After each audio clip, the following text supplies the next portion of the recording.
24, 25 వచనాలను మనం చదువుతున్నాము. మార్కు సువార్త 10వ అధ్యాయం 24, 25 వచనాలను మనం చదువుతున్నాం.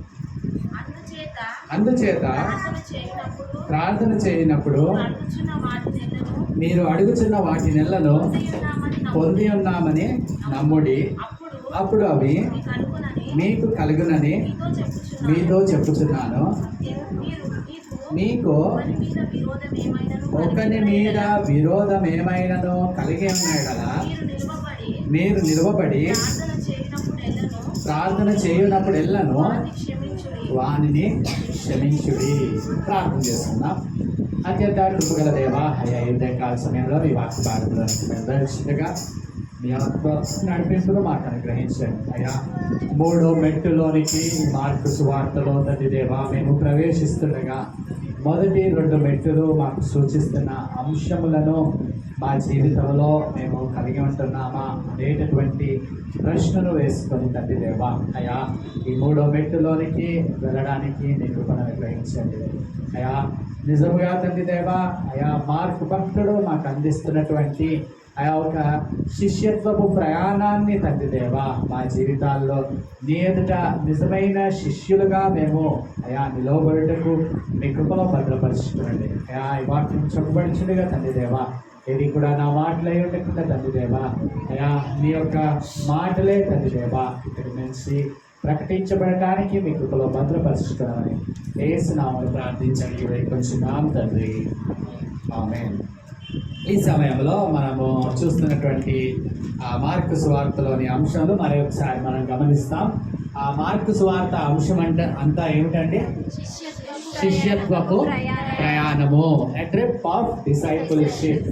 శిష్యత్వపు ప్రయాణంలో మొదటి మెట్టు ఎక్కడ జరిగింది? గలిలయలో జరిగింది. 2వ మెట్టు మార్గములో జరిగింది. అట్లాగే 3వ మెట్టు ఎక్కడ జరుగుతుంది? యెరూషలేములో జరుగుతుంది. అయితే మొదటి మెట్టులో మనము నేర్చుకున్నటువంటి అంశం ఏమిటి? యేసుక్రీస్తు వ్యక్తిత్వాన్ని వివేచించుట. అర్థమవుతుంది. మొదటి మెట్టులో మనం నేర్చుకున్నటువంటి అంశం ఏంటి? యేసుక్రీస్తు వ్యక్తిత్వాన్ని వివేచించుట.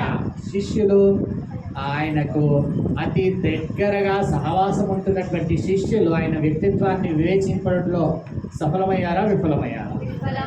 విఫలమయ్యారు. కాబట్టి వారు వివేచించలేకపోయారు. అట్లాగే 2వ మెట్టులో మనం ఏం నేర్చుకున్నాం? యేసుక్రీస్తు పనిని, యాక్సెప్టెన్స్ ఆఫ్ జీసస్ మిషన్. ఏంటంటే యేసుక్రీస్తు పని ఏమిటి?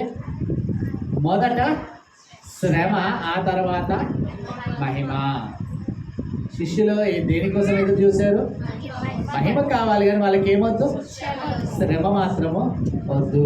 కాబట్టి ఈ 2వ మెట్టులో ఆయన పనిని అంగీకరిస్తా ఉన్నామా? అయితే ఈ రోజు నుంచి మనం ధ్యానం చేసేటువంటి విషయం ఏంటి? 3వ మెట్టు. అది ఎక్కడ జరుగుతుంది? అది 11వ అధ్యాయం 1వ వచనం చదవండి. వారు యెరూషలేమునకు సమీపించి ఒలీవల కొండ దగ్గరనున్న బేత్పగే, బేతనియా అను గ్రామములకు వచ్చినప్పుడు ఆయన శిష్యులలో 2 చూసా. ఎక్కడ జరుగుతుందండి? ప్రారంభంలోనే మనం చూస్తూ ఉన్నాము. ఎక్కడ జరుగుతుంది? యెరూషలేమునకు సమీపించి. అంటే ఈ 3వ మెట్టు ఎక్కడ జరుగుతుంది? యెరూషలేములో. ఇంగ్లీష్లో ఎవరికైనా కావాలనుకుంటే ఇంగ్లీష్లో కూడా ఇదే సేమ్ స్లైడ్ ఇంగ్లీష్లో కూడా చేయబడింది. ఇప్పుడు మ్యాప్ ఒక్కసారి మనం చూసినట్లయితే, ఇప్పుడు యేసుక్రీస్తు ప్రభువారు ఎక్కడి నుంచి ఎక్కడికి ప్రయాణం చేస్తూ ఉన్నారు? గలిలయ నుండి ఎక్కడికంటే యెరూషలేము ప్రాంతానికి ఆయన ప్రయాణం చేస్తూ ఉన్నాడు. ఈ మధ్యలో మనం చూసినట్లయితే ఆయన సమరయ స్త్రీని ఎదుర్కొన్నాడు. గత వారంలో మనం చూసినటువంటి విషయం ఎరికో సమీపంలో జరిగినటువంటి విషయాలు. ఈ విధముగా ఎక్కడికి చేరుకున్నాడు యేసుక్రీస్తు ప్రభువారు? యెరూషలేముకు.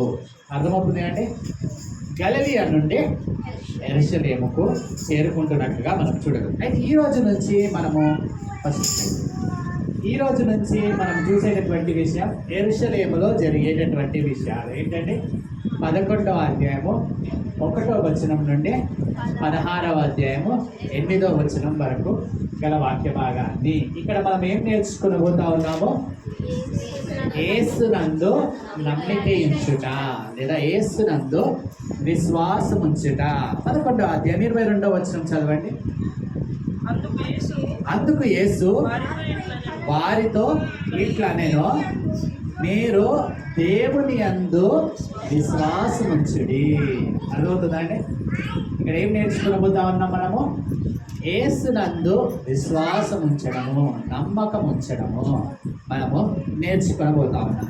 అయితే ఈరోజు ఇక్కడ జరుగుతున్నటువంటి సందర్భాలు ఏమిటి అని గనక మనం ఆలోచిస్తే, మొదటి సందర్భంలో మనం గమనించినట్లయితే అక్కడ యేసుక్రీస్తు ప్రభువారు యెరూషలేమునకు జయప్రవేశము చేసేటప్పుడు ఏం తీసుకురమ్మన్నాడు? ఒక గాడిద పిల్లను అక్కడ కట్టి ఉంటుంది. అది ప్రభువునకు కావాలనని మీరు అడిగి దాన్ని తీసుకురండి అని చెప్పినప్పుడు వారు తీసుకొని వచ్చారు.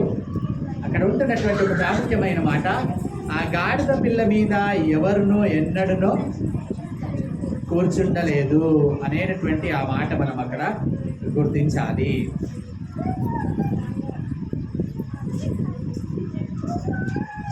అక్కడ మనం గమనించినట్లయితే 2వ వచనం చూడండి.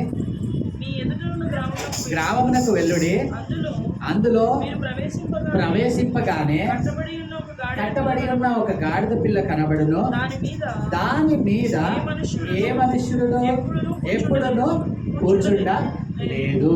కాబట్టి ఈ విషయాన్ని మనం అక్కడ గుర్తించాలి. అయితే ఈ 3వ అంశంలో మనం ప్రవేశించినప్పుడు, 3వ మెట్టులో యెరూషలేములో జరిగేటటువంటి విషయాల్లో ఈరోజు మనం చూసేటటువంటి వచనాలు 11వ అధ్యాయం 1వ వచనం నుండి 25 వచనాలు మనం ధ్యానం చేస్తాం. 11వ అధ్యాయం 1వ వచనం నుండి 25 వచనాలను మనము ధ్యానము చేస్తాము. ఇందులో మనము 3 విషయాలను మనము గమనించబోతా ఉన్నాం. ఆ 3 విషయాలను మనము అంశాల వారీగా మనము చూడబోతా ఉన్నాం.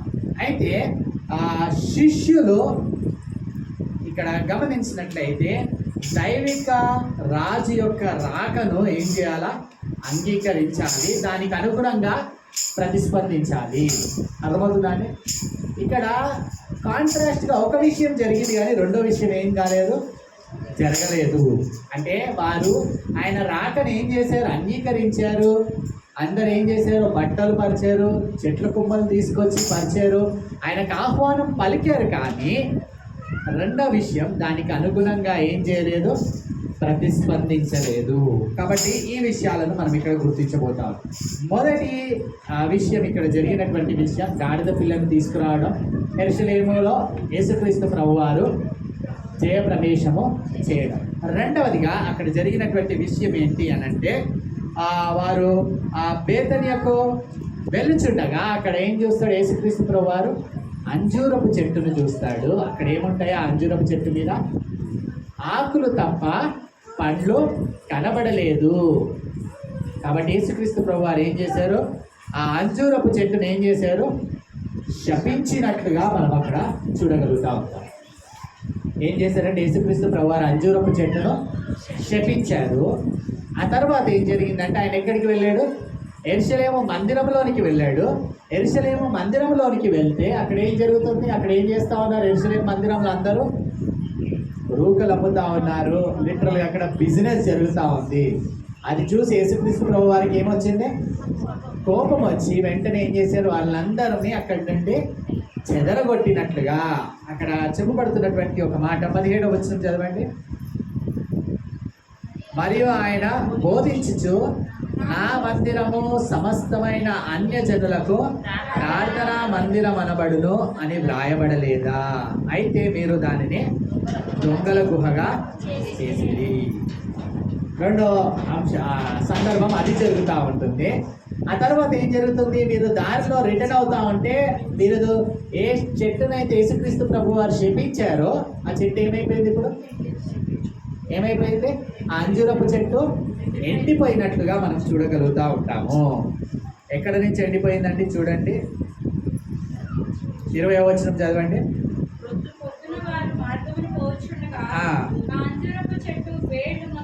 ఏమైపోయిందంటే ఆ అంజూరపు చెట్టు వేళ్ళు మొదలుకొని ఎండి ఉండుట చూచిరి. ఈ విషయాలను మనము ధ్యానించబోతా ఉన్నాం. కాబట్టి అక్కడ ఏం జరుగుతున్నాయో మనము చూస్తూ ఉన్నాము. ఆ జరుగుతున్నటువంటి విషయాలను ఇక్కడ మనము గమనించబోతా ఉన్నాం. మొదటి అంశము మనం గమనించినట్లయితే ఆ యేసునందు విశ్వాసము కలిగి ఉండడం అనేది శిష్యులు దైవిక రాజు రాకను సరిగా అంగీకరించాలి, ఆహ్వానించాలి. అర్థమవుతుందా? శిష్యులుగా యేసుక్రీస్తు యొక్క రాకను మనం ఏం చేయాలా? అంగీకరించాలి, సరిగ్గా అంగీకరించాలి, ఆహ్వానించాలి. అయితే వీరేం చేశారు మనం చూసినట్లయితే ఆల్రెడీ యేసుక్రీస్తు ప్రభువు వారు 3 సార్లు ముందస్తుగా 8వ అధ్యాయంలో మనం చూసాం, 9వ అధ్యాయంలో, 10వ అధ్యాయంలో ముందస్తుగా తన యొక్క మరణమును గురించినటువంటి విషయాన్ని వారికి తెలియజేశాడు. 3 ప్యాషన్ ప్రిడిక్షన్స్ను మనం అక్కడ చూసి ఉంటా ఉన్నాము.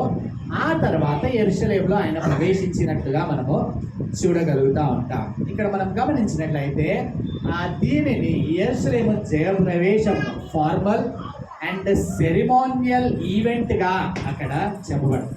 అధికారికంగా అట్లాగే అభిషేకించబడినటువంటి విధముగా, ప్రతిష్ఠించబడినటువంటి విధముగా యెరూషలేములో జయప్రవేశము జరుగుతున్నట్టుగా మనము గుర్తించగలుగుతా ఉంటాం. అయితే ఇక్కడ జరుగుతున్నటువంటి విషయాలను మనం చూస్తూ ఉన్నట్లయితే 11వ అధ్యాయము మొదటి వచనాన్ని మనం గమనిద్దాం.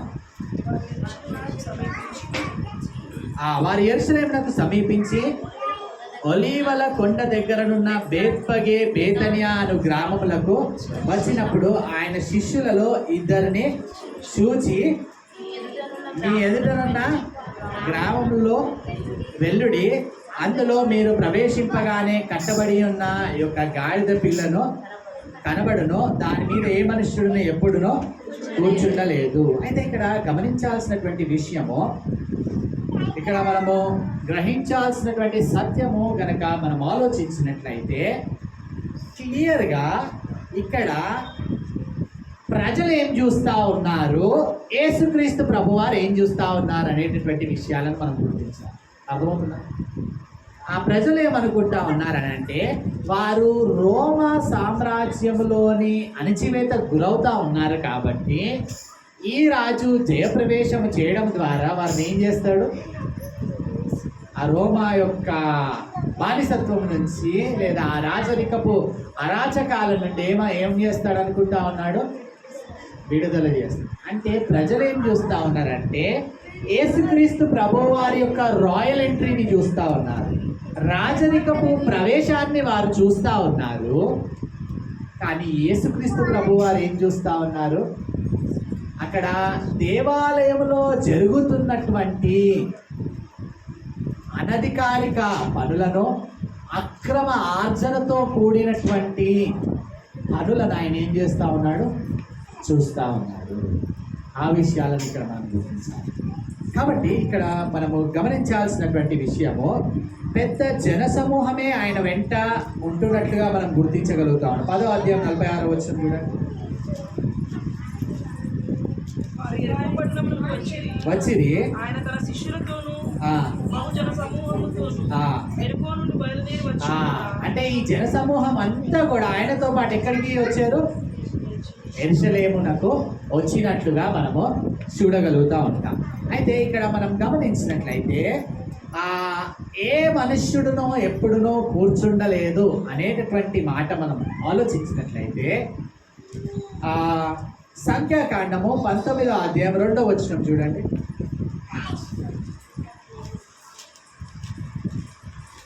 ఇంకొకరు ద్వితీయోపదేశ కాండం 21వ అధ్యాయం 3వ వచనం.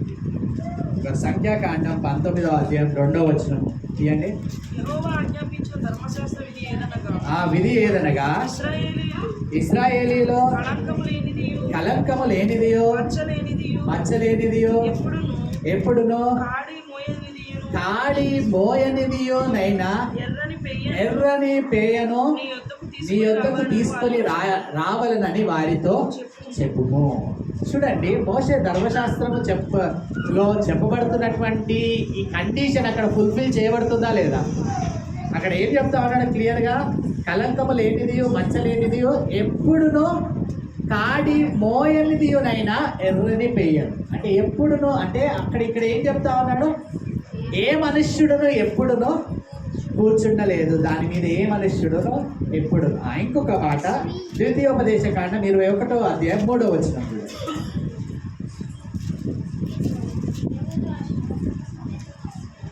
21వ అధ్యాయం 3వ వచనం గట్టిగా చదువు.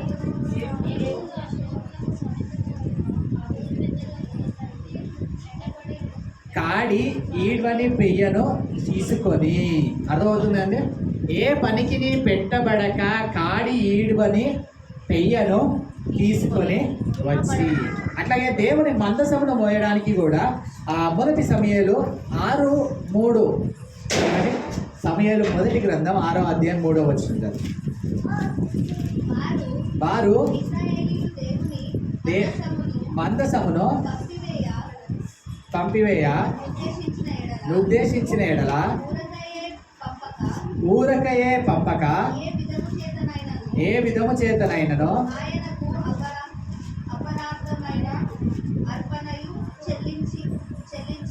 చెల్లించి పంపవలెను.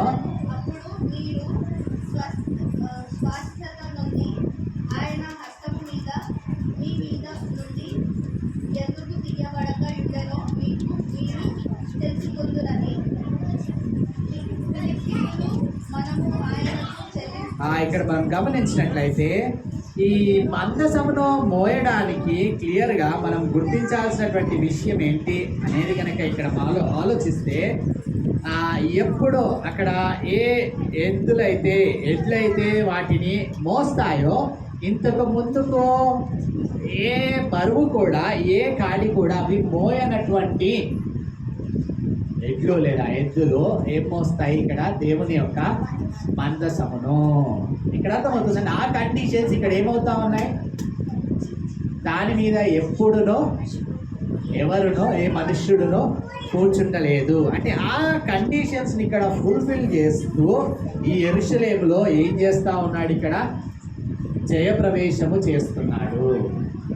అయితే ఇక్కడ మనం గమనించినట్లయితే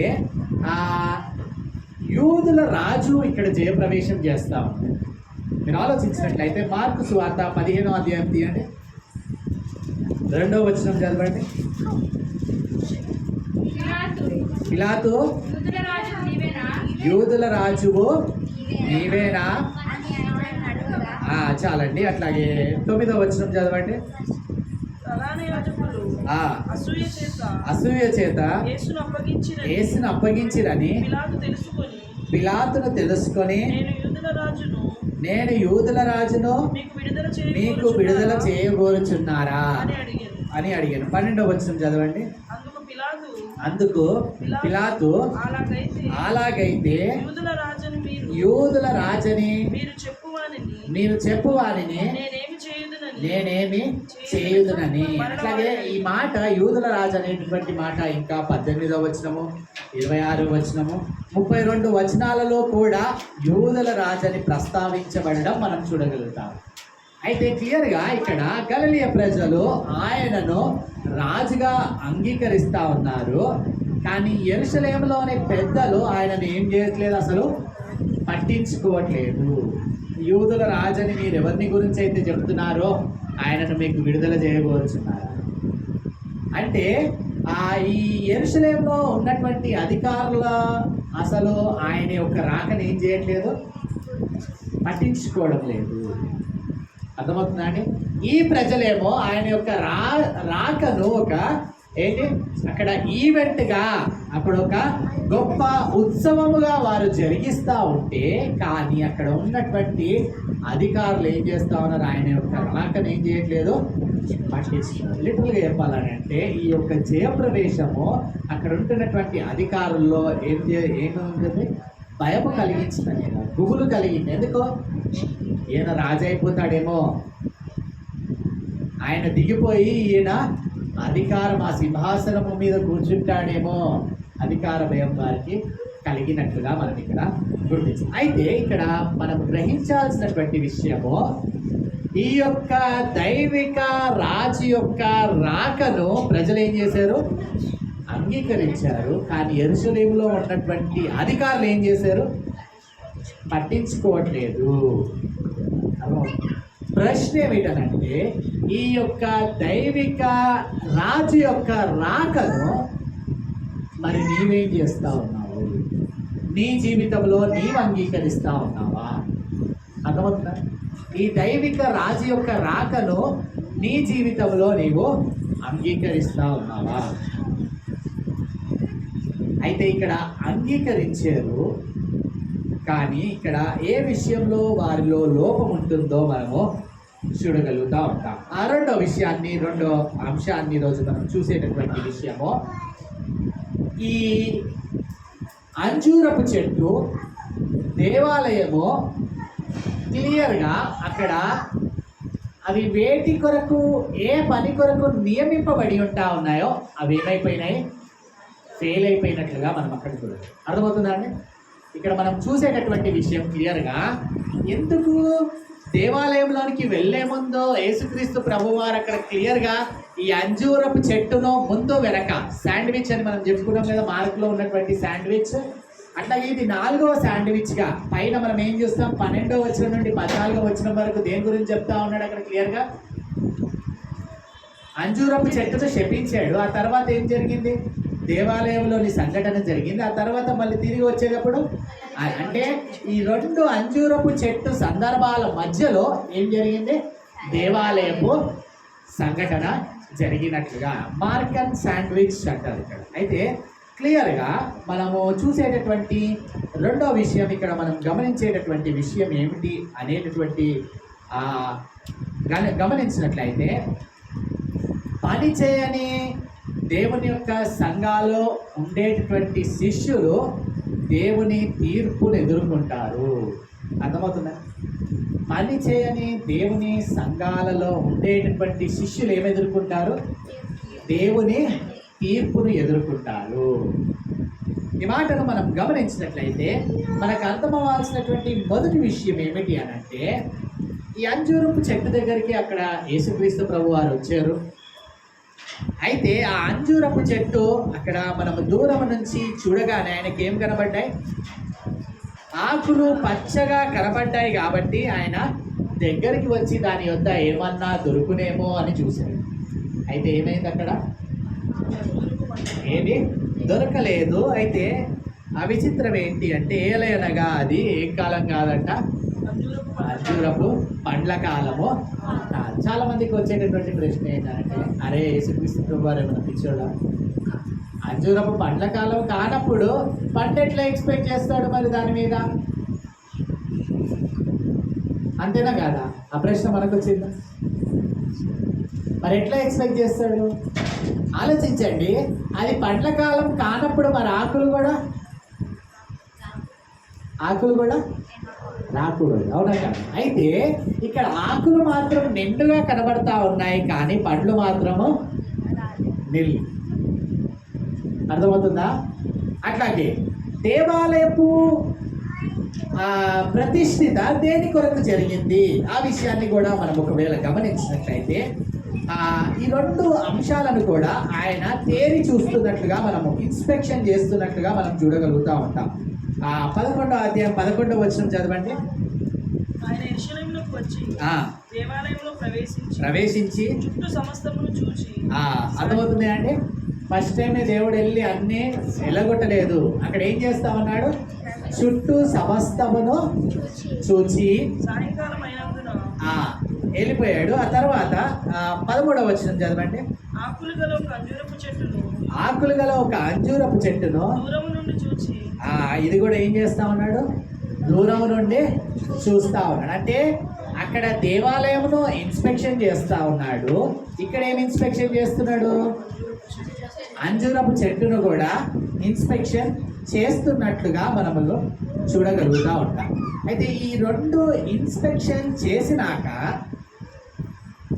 అక్కడ మనకు అర్థమవ్వాల్సినటువంటి విషయం ఏంటి అని అంటే, ఈ అంజూరపు చెట్టు దేనికోసం నియమింపబడింది? ఏమి ఇవ్వాలి? అందరిటి చూడాలి. ఎందుకంటే ఇది మీరు జాగ్రత్తగా వింటేనే మీకు అర్థం. ఈ అంజూరపు చెట్టు దేనికోసం నియమింపబడింది? ఏమి ఇవ్వడానికి నియమింపబడింది? ఏమి ఇవ్వడానికి నియమింపబడింది? పండ్లు ఇవ్వడానికి నియమింపబడింది. మరి ఇంకొక మాట గమనిద్దామా?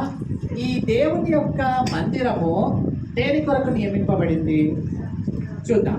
ఇర్మియా గ్రంథము 7వ అధ్యాయం 6వ వచనం. ఇర్మియా గ్రంథము 7వ అధ్యాయం 6వ వచనం.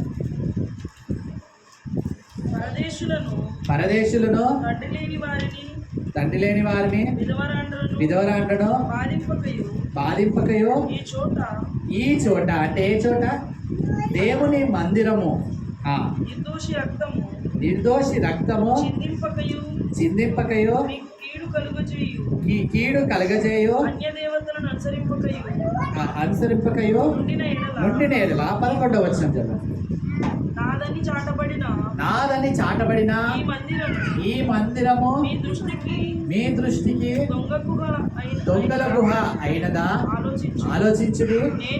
నేనే ఈ సంగతి కనుగొనుచున్నాను. ఇదే యెహోవా వాక్కు. ప్రవచనాత్మకంగా ఇర్మియా గ్రంథంలో చెప్పబడింది. అలాగే ఏషియా గ్రంథము 56వ అధ్యాయం 6వ వచనం 7వ వచనం. ఏషియా గ్రంథము 56వ వచనము 56వ అధ్యాయం 6వ వచనం 7వ వచనం. విశ్రాంతి దినమును అపవిత్రపరచకుండా ఆచరించుచు నా నిబంధనను ఆధారము చేసుకొని యెహోవాకు దాసులై నామమును ప్రేమించుచు ఆయన పరిచర్య చేయవలెనని ఆయన పక్షమున చేరు అన్యులను తోడుకొని వచ్చెదరు. నా ప్రార్థన మందిరములో ఆనందింపజేసేదను. నా బలిపీఠము మీద దహన బలులను నాకు అంగీకారములగును. ఇది అండర్లైన్ చేసుకోండి. నా మందిరము సమస్త జనులకు ఏమవుతుందండి? ఇదే మాటను యేసుక్రీస్తు ప్రభు వారు అక్కడ కోట్ చేస్తారు. నా మందిరము సమస్త జనులకు ఏమనబడును? ప్రార్థన మందిరం అనబడును. సొలొమోను గారు ప్రతిష్ఠించినప్పుడు ఆయన ఏం చేశారు చూద్దామా? మొదటి రాజుల గ్రంథము 8వ అధ్యాయం 41వ వచనం నుంచి 43వ వచనం.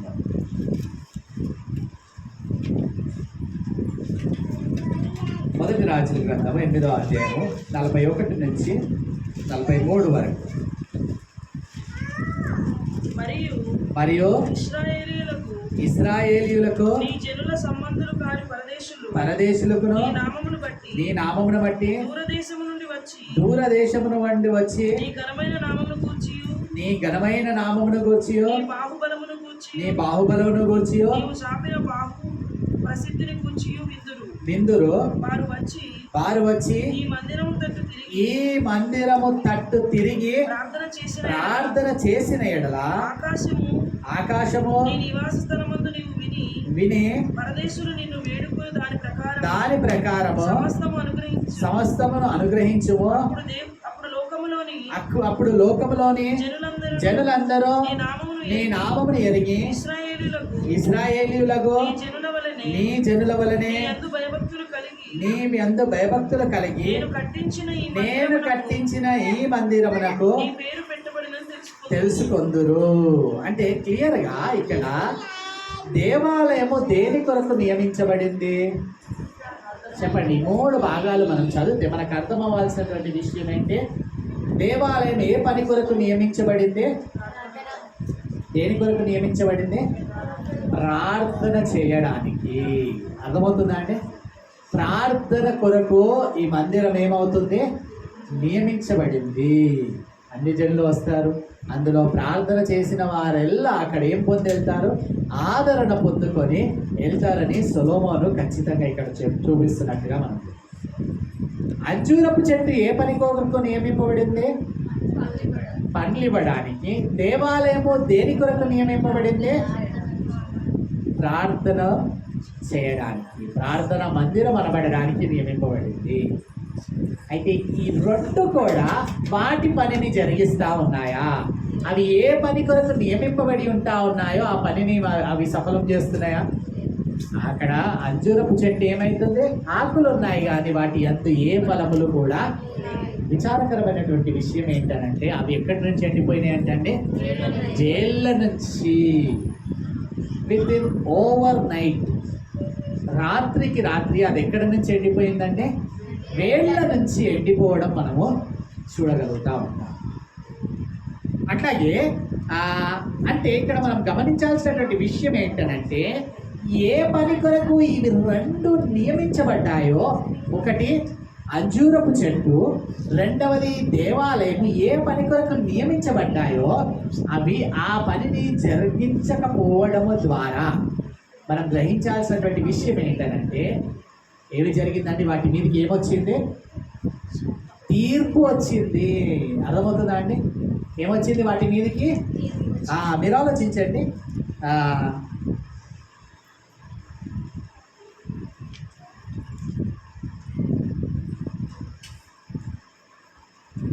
పద్నాలుగో వచనం చదవండి. అందుకాయన ఇక మీదట ఎన్నటికి ఈ పండ్లు ఎవరును తినకుందురు గాక అని చెప్పి, ఇది ఆయన శిష్యులు వినిరి. తినకుందురు గాక అని చెప్పాను. అట్లాగే వీళ్ళ మీదకి వచ్చినటువంటి తీర్పు కనుక మనం ఆలోచించినట్లయితే 11వ అధ్యాయము 15వ వచనం. వచ్చినప్పుడు దేవాలయంలో క్రయ విక్రయములు చేయువారిని వెళ్ళగొట్టని ఆరంభించి రూకలు మార్చివారి బలలను, గువ్వలమ్మవారి పీటలను ఏం చేశాడు? పడద్రోశారు. అంటే ఇక్కడ రెండు విషయాలు జరగాలి. ఒకటి, అక్కడ జరిగేటటువంటి బలి అర్పణలను నేను అంగీకరిస్తాను, వారి ప్రార్థనలు అంగీకరిస్తాను. మీరు ఈ బలి అర్పణలు కూడా దేని కొరకు వాడుతూ ఉన్నారంటే ఓన్లీ ఫర్ దేర్ బిజినెస్. రూకలు మార్చువారి అనేటటువంటి ఆ మాట కనుక మనం ఆలోచించినట్లయితే, రూకలు అమ్మువారిని అనేటటువంటి ఆ మాట మనకు అర్థం అవ్వాలనంటే ఎవరన్నా ఒకరు, ఇద్దరు ముందుకు రండి, పిల్లలు ఇద్దరు ముందుకు రండి తొందరగా.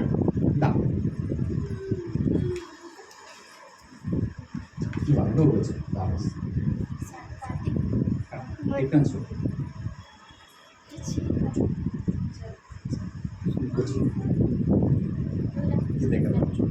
ఇప్పుడు ఈయన బలి అర్పించడానికి వస్తా ఉన్నాడు. అక్కడ లోపల వేయవలసినటువంటి డబ్బులు ఏంటనంటే ఓన్లీ అవే. అర్థమవుతుంది కదా? ఆ కవర్ ఏదైతే ఉందో అవే వేయాలా. ఈయన ఏం చేయాలా? ఈయన బలి అర్పించడానికి వస్తున్నటువంటి ఆయన దగ్గరికి వెళ్ళాలా. ఈయన ఇది ఇచ్చి ఇది అది ఇది ఇచ్చి ఇక్కడ ఏం తీసుకున్నాడు? ఈయన రూకలు తీసుకున్నాడు. ఇవి ఎక్కడ వేయాలి? అయినా వచ్చి యాజకునికి ఇచ్చి ఈ ఉండిలో వేయాలి. ఇవి ఎక్కడ పనిచేస్తాయి? మళ్ళీ బయట చెలామణిలో ఉన్నాయి ఈ డబ్బులు, బయట చెలామణిలో ఉన్నాయి ఈ డబ్బులు. మళ్ళీ నేను ఎవరి దగ్గరికి రావాలా? మళ్ళీ ఎవరి దగ్గర రావాలా? ఈయన దగ్గరికి వచ్చి ఎంతో కొంత డబ్బులు అంటే దానికి సగము లేకపోతే ఆయన ఇచ్చినంత తీసుకోవాలి. ఏం చేయాలా? మళ్ళా ఆయనకే ఇవ్వాలా. మళ్ళీ ఈయన ఏం చేస్తాడు?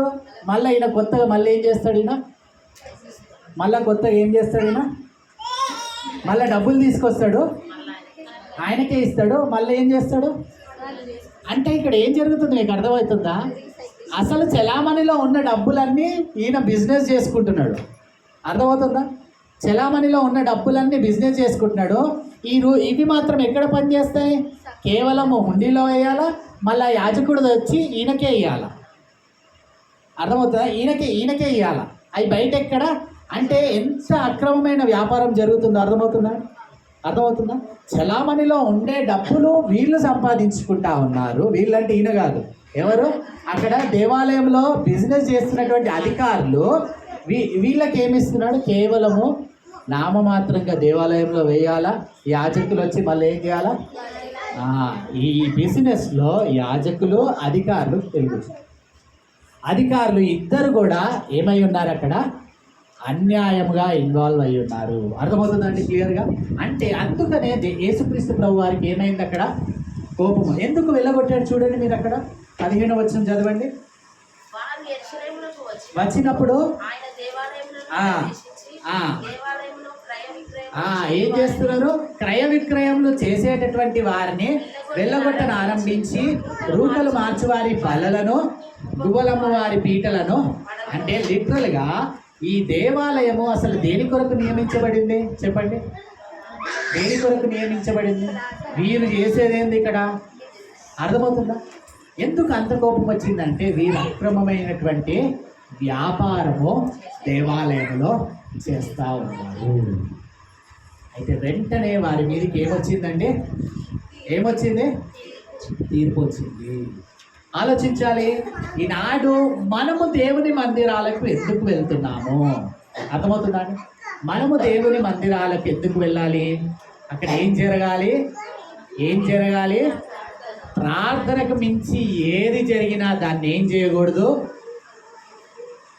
అర్థమవుతుందా? ప్రార్థనకు మించి మనం ఆలోచించినట్లయితే అక్కడ మనం గమనించినట్లయితే నేటి దినాన దేవాలయంలో జరిగేటువంటి తంతు ఏ విధముగా ఉంటుంది అనంటే, దేనికోసం దేవాలయాలకు వెళ్తూ ఉన్నారు అనంటే మ్యూజిక్ బాగుంటుందని వెళ్ళడము. అట్లాగే ఇంకా మనం గమనించినట్లయితే అక్కడ ఏమంటారు వారి యొక్క వస్త్రాలను చూపించుకోవడానికి వెళ్ళడము. ఇంకా మనం గమనించినట్లయితే అంటే పదవులు అవహించడానికి వెళ్ళడము కోసము, లేకపోతే సహవాసాలు అంటే ఫ్రెండ్షిప్స్ కోసము వెళ్ళడము. ఈ విధంగా అన్ని గమనిస్తే అసలు ప్రార్థన ఎక్కడ కనబడుతుంది? అర్థమవుతుందా? దేవాలయము, దేవుని మందిరము నియమింపబడింది దేని కొరకు? కేవలము ప్రార్థన చేయడానికి. అంతే. దానికి మించి ఇతరత్రమైనది ఏది కూడా మనం ఇక్కడ ఏం చేయకూడదు, ఎక్స్పెక్ట్ చేయకూడదు. దాన్ని మనము మీరు కూడా ఏం చేయకూడదు, ఆశించకూడదు. మనము నియమింపబడినటువంటి పని విషయంలో ఇక్కడ మనము ఉంటున్నటువంటి స్థితిని గమనిస్తే, ఇక్కడ నిల్చుండి వాక్యము చెప్పేటటువంటి నేను ఏం చేయాలో, నా పని ఏంటి, ఏ పని కొరకు నియమింపబడ్డాను, ఏం ప్రకటించాలి మీకు? కేవలము మీరు నవ్వుతారు కదా అని ఒక 4 జోకులు వేసుకుని వెళ్ళిపోతే అది దేవునికి ఇష్టమైన పనా? ఏమొస్తుంది అక్కడ? అర్థమవుతుందా అండి? ఆయన అక్కడ వెళ్ళగొట్టను ఆరంభించి దేవుని సన్నిధిలో నుంచి ఏం చేస్తా ఉన్నాడు అక్కడ? ఒకవేళ మీరు ఆలోచించిన మీరే పని కోసం నియమింపబడ్డారు, ఆ పనిని జరిగించకుండా ఇతరత్రమైన పని జరిగిస్తే ఏమవుతుందో తెలుసా? ఏమవుతారు? దేవుని సన్నిధి నుండి మీరు కూడా ఏం చేస్తారు? సండే స్కూల్ పిల్లలు నేర్చుకున్నారు కదా, ఆదామవ్వలు ఏం చేశారు? దేవుడు ఒక పండును ఏం చేయొద్దన్నాడు? తినవద్దన్నాడు. చక్కగా వాళ్ళకి అన్నిటి మీద అధికారం ఇచ్చాడు. వారు నియమింపబడిన పనిని పక్కన పెట్టేసి వీళ్ళు ఏం చేశారు? తినవద్దన్న పండుని తింటే ఏం చేశాడు? అక్కడి నుంచి వారిని వెళ్ళగొట్టాడు. ఆ విషయాలు మనం ఇక్కడ. కాబట్టి ఏ పని కోసం ఈ 2 నియమింపబడ్డాయి, ఆ పనిని ఏం చేయలేదు. అది 2 కూడా అంజూరపు చెట్టు చేయలేదు, పండ్లు ఇవ్వలేదు. అట్లాగే దేవాలయము కూడా ప్రార్థన మందిరములకు అనబడడానికి బదులుగా అక్కడ ఏం చేస్తూ ఉన్నారు? ఇల్లీగల్ బిజినెస్ చేస్తూ ఉన్నారు. అక్రమంగా వ్యాపారం చేస్తూ ఉన్నారు. కాబట్టి దేవుని తీర్పు వారు ఎదుర్కొన్నారు. ఈరోజు మనం ఉంటున్నటువంటి ఈ మందిర ప్రమేయంలో మనం కూడా ఏం చేయాలా? నియమింపబడిన పని కోసమే మనము పనినే జరిగించాలి. కానీ ఇతరత్రమైనవి మనము జరిగిస్తే దేవుని మందిరంలో ఏమొస్తుంది? దేవుని యొక్క తీర్పు వస్తే ఎవరన్నా మనల్ని కాపాడగలుగుతారా? ఎవరు కూడా కాపాడు. 3వ విషయాన్ని మనం గమనించినట్లయితే 2 అంశాలు ఇక్కడ ప్రాముఖ్యంగా చెప్తా ఉన్నాడు.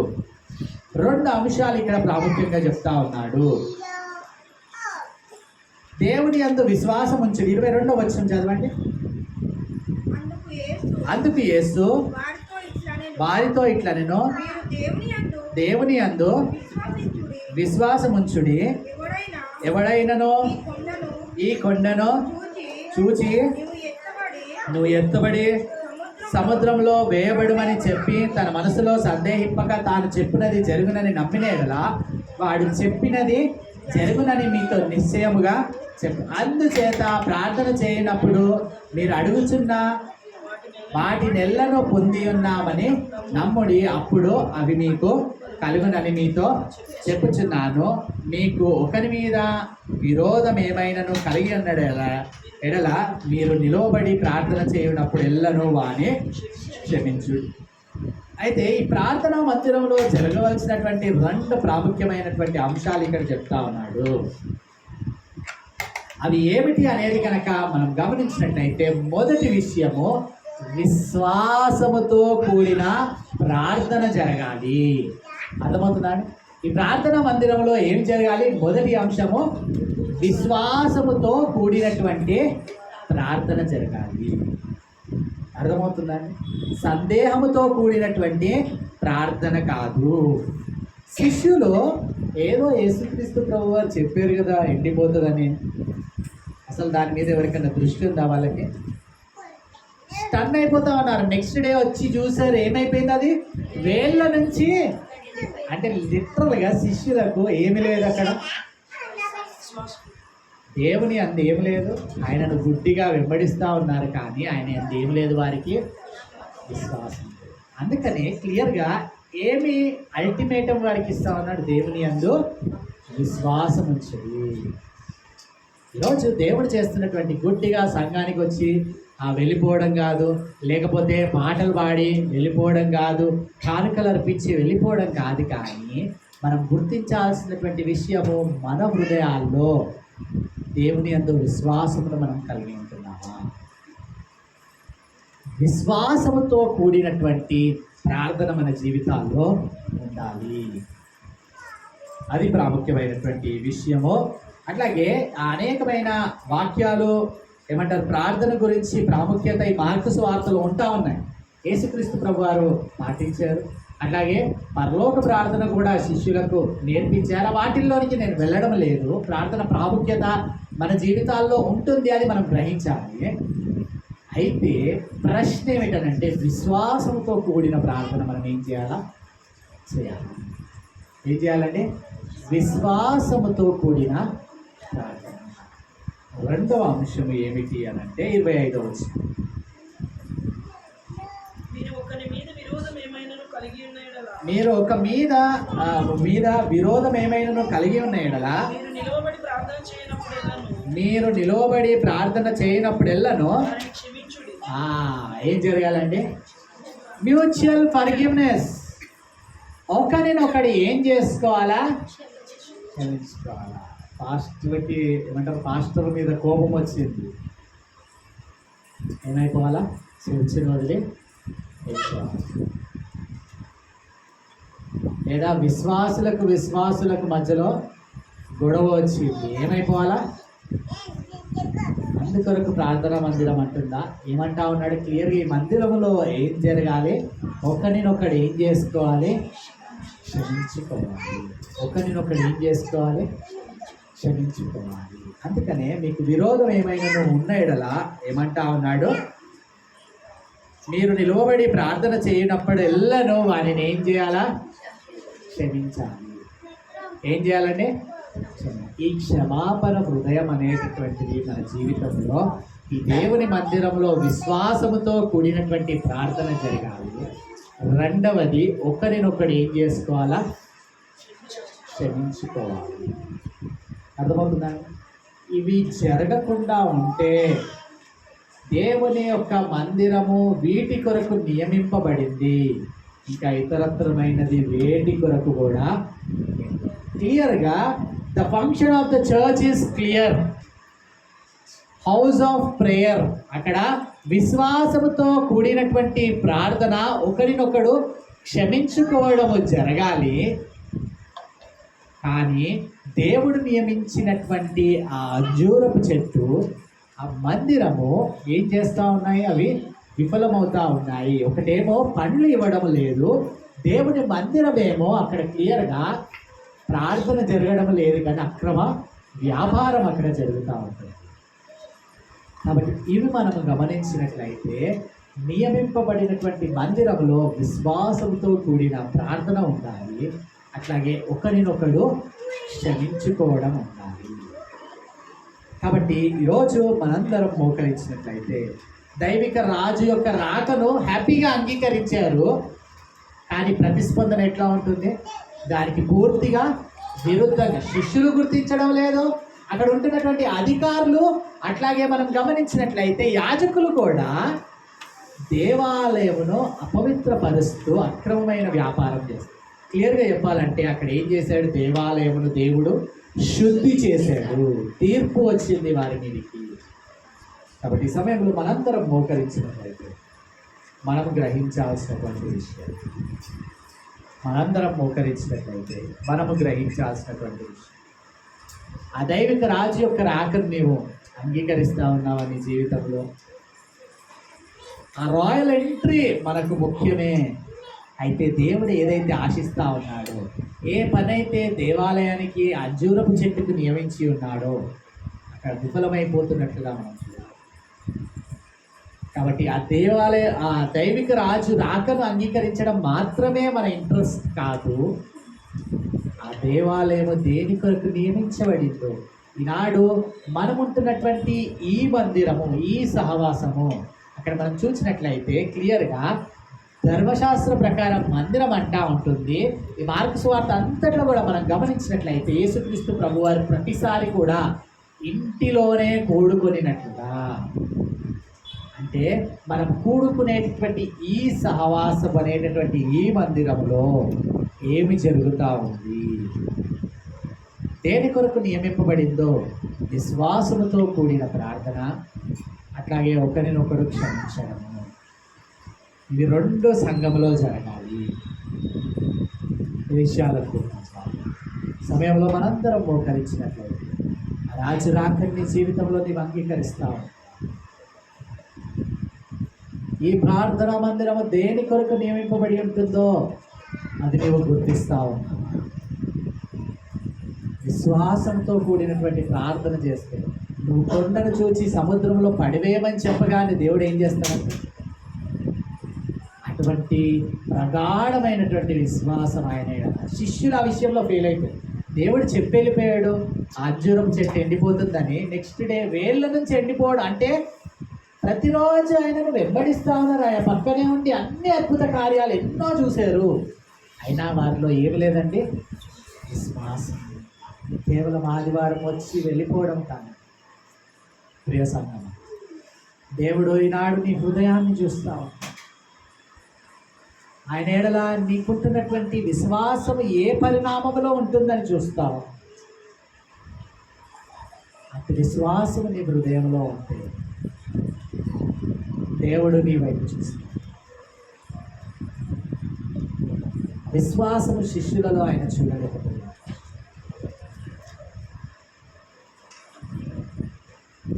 కాబట్టి ఏ పని కొరకు నియమింపబడ్డామో దేవుని యొక్క మందిరంలో ఆ పనిని ఏం చేయాలి? మనం చేయవారమై ఉంటాం. లేకపోతే ఏమి ఎదుర్కొంటామో దేవుని యొక్క తీర్పుని ఎదుర్కొంటాం. దేవుని యొక్క తీర్పు బహుఘోరమైనదండి. ఎండిపోయిందని అంటే వేర్లతో సహా ఎండిపోయింది అని అంటే మనం గుర్తించాలా దేవుని యొక్క తీర్పు ఎంత ఘోరమై ఉంటుందో. నామరూపాలు లేకుండా అయిపోతాము దేవుని యొక్క తీర్పును ఎదుర్కొనేవారు. కాబట్టి మందిరంలో ప్రార్థన, ఒకరినొకడు క్షమించుకోవడం. ఇంకా మన జీవితాల్లో ఎవరినైనా మనం క్షమించలేనటువంటి స్థితిలో ఉంటే నాడు దేవుడికి జ్ఞాపకం చేస్తాం. నువ్వు ప్రార్థన చేయనప్పుడెల్లను నిలవబడి ప్రార్థన చేయనప్పుడెల్లను వారిని ఏం చేయాలంటున్నాడు? క్షమించు. 7 సార్లు అని అడుగుతాడు. 7 సార్లు కాదు, ఎన్నిసార్లు అంటాడు? 77 మార్లు. అంటే ఎన్నిసార్లు అయినా కూడా ఏం కలిగి ఉండాలి? క్షమించడానికి ఏం కావాలి? సిద్ధపడిన మనస్సు. ఇది దేవుని మందిరముకు దేవుడు నియమిస్తున్నటువంటి పని. ఈ పని మాత్రమే దేవుని మందిరంలో జరగాలి. అది దేవుని యొక్క ఎక్స్పెక్టేషన్. కానీ దానికి వ్యతిరేకముగా అక్కడ జరగడం చూసి ఆయన సహించలేకపోతాడు. కాబట్టి ఈ సమయంలో మనందరం మోకరించినట్లయితే విశ్వాసంతో ప్రార్థించే వారంగా ఒకరినొకడు క్షమించుకునేటటువంటి సిద్ధ మనసు కలిగినటువంటి వారంగా మనం ఉండాలి. దేవుడు అది మన నుంచి ఆశిస్తాం. ఈ చెప్పబడినటువంటి వాక్య భాగం కొరకు మన మధ్యలో ఉన్న కరుణక్క ముందుకు వచ్చి ప్రార్థన చేస్తారు.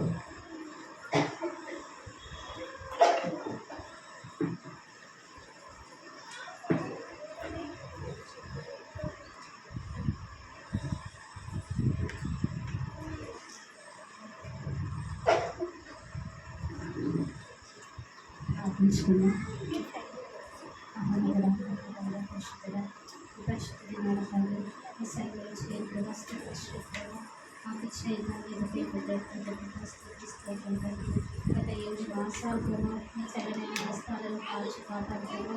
8వ మాసం మొదటి దినం తండ్రి మీ పునరుద్ధాన దినం ప్రభావ మరి ఈ సరైన చేరుకుని ప్రభావ కూడి మేము స్థితించి ఆరాధించే ధన్యత మాకు ఇచ్చినందుకే చేస్తున్నాం కదా.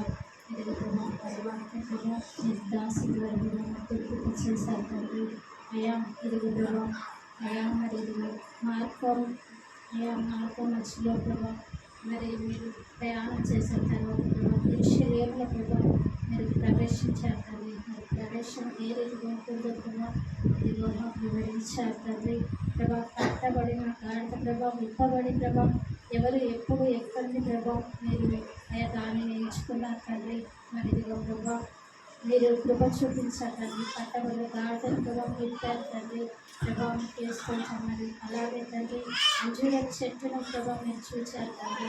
ఫలముల కొరకు చూచినది ప్రభావం అది ఫలములు లేక ఆకులు మాత్రమే కనిపించాయి తండ్రి. మరి అయ్యా మీరు ఆ చెట్టుకు తీర్పునిచ్చారు తండ్రి. మరి మా జీవితాలను మేము పరీక్షించుకోగలుగుటకు ప్రభావం మీరు కృప చూపించండి తండ్రి. మీరు ప్రభావం ఆ జీవితాలలో ఫలాలు వెలుగునప్పుడు తండ్రి మేము ప్రభావం ఫలింపు లేక తండ్రి ఉన్నట్లయితే ప్రభావం మాకు తీర్పు వస్తుందని గ్రహించుటకు ప్రభావం మీరు కృప చూపించండి. ఇలాంటి వాక్కులు వినినప్పుడైనా తండ్రి మా జీవితాలను మేము సరి చేసుకుని తండ్రి జీవించగలుగుటకు ప్రభావం మాకు నేర్పించండి అయ్యా. ఇదిగో ప్రభావం మేము నేర్చుకోవడానికి తండ్రి ఇలాంటి మాటలు మా కొరకు వినిపింప చేయించిన తండ్రి చేస్తున్నాం తండ్రి. అయ్యా మరి మందిరం గురించి ప్రభావం ఇదిగో ప్రభావం మరి మీరు మందిరాన్ని ప్రభావం వ్యాపార ఇల్లుగా ఉన్నప్పుడు ప్రభావం చూడలేక తండ్రి దాన్ని శుభ్రపరిచారు తండ్రి. అయా మందిరంగా సమస్తమైన జనులకు ప్రార్థన మందిరం అని సెలవిచ్చిన దేవా. ఇదిగో మందిరంలో ప్రభావ కేవలం ప్రార్థన మాత్రమే జరగాలని ప్రభావ మీరు చెప్పి ఉంటున్నారు తండ్రి. అయా రూపలమ్మవారిని ప్రభావ గుబలమ్మవారి పీటలను కడద్రోసి ప్రభావ మందిరాన్ని శుద్ధీకరించారు తండ్రి. ప్రార్థన మందిరంగాను ప్రభావ మీరు ఇచ్చారు తండ్రి. మరి ప్రార్థన చేయనప్పుడు ప్రభావ ఇదిగో విశ్వాసంతో ప్రార్థించమన్నావు దేవా. మరి ఇదిగో మేము ప్రార్థించినప్పుడు విశ్వాసం నుంచి ప్రభావ అడిగినది ఎల్లని పొంది ఉన్నామని నమ్ముడని సెలవిస్తున్నారు తండ్రి. అయా ఇదిగో ప్రభావ ప్రార్థన మందిరంలో ప్రార్థించినప్పుడు ప్రభావ అయా విశ్వాసం కలిగి ప్రభావ ప్రార్థించడానికి ప్రభావ ఉండటకు మీరు కృప చూపించండి. కొండను చూచి ప్రభావ అవతల పడమన్నప్పుడు ప్రభావ జరుగును అనే విశ్వాసం ఉంచినప్పుడు జరుగుతుంది అని సెలవిచ్చిన దేవా. అలాంటి విశ్వాసం మాలో దయచేయండి తండ్రి. మీకు తీస్తున్నాం తండ్రి. మరి ఇదిగో ప్రార్థన చేయనప్పుడు వెళ్ళను ప్రభావ అయా మీకు విరోధమైన ఎవరి మీదనైనా విరోధం ఉంటే ప్రభావ క్షమించుడే అని సెలవిస్తున్నారు తండ్రి. అయా ఇదిగో ప్రభావ సంఘంలోను సంఘం వెలుపడుతున్న ప్రభావ విరోధులు ఉన్నట్లయితే ప్రభావ క్షమించగల మనస్సును ప్రభావ మాకు దయచేయని అడుగుతున్న దేవా. వాక్యానికి ప్రతి ఒక్కరూ స్పందించి తండ్రి ఆ జీవితాలలో అన్వయించుకుని జీవించిన ప్రభావ మాకు నేర్పించండి అయ్యా. వినటం మట్టుకే కాదు కానీ తండ్రి వాక్యానుసారంగా జీవించడం ప్రభావ మాకు నేర్పించండి అయ్యా. నేర్పించండి ఇదిగో ప్రభావ మీ దాసులు తీసుకున్న మంచి జ్ఞానం స్తోత్రం తండ్రి. మరి ఇదిగో విశ్వాసంగా ప్రభావ మరి వాక్యానికి స్పందించి జీవించినప్పుడే కదా తండ్రి మీరును సంతోషిస్తారు తండ్రి. చెట్టు వల్ల అంజూర చెట్టు వల్ల ఫలము లేక తండ్రి శపించబడకుండా ప్రభావ ఫలించే ఫలాలుగా ఉండటకు ప్రభావ మీరు కృప చూపి మహిమ పొందమని సమస్త మహిమ ఘనత ప్రభావాలు మీకు ఆపాదించుకుంటూ యేసు నామమున ప్రార్థించడి వేడుకుంటున్నాం తండ్రి.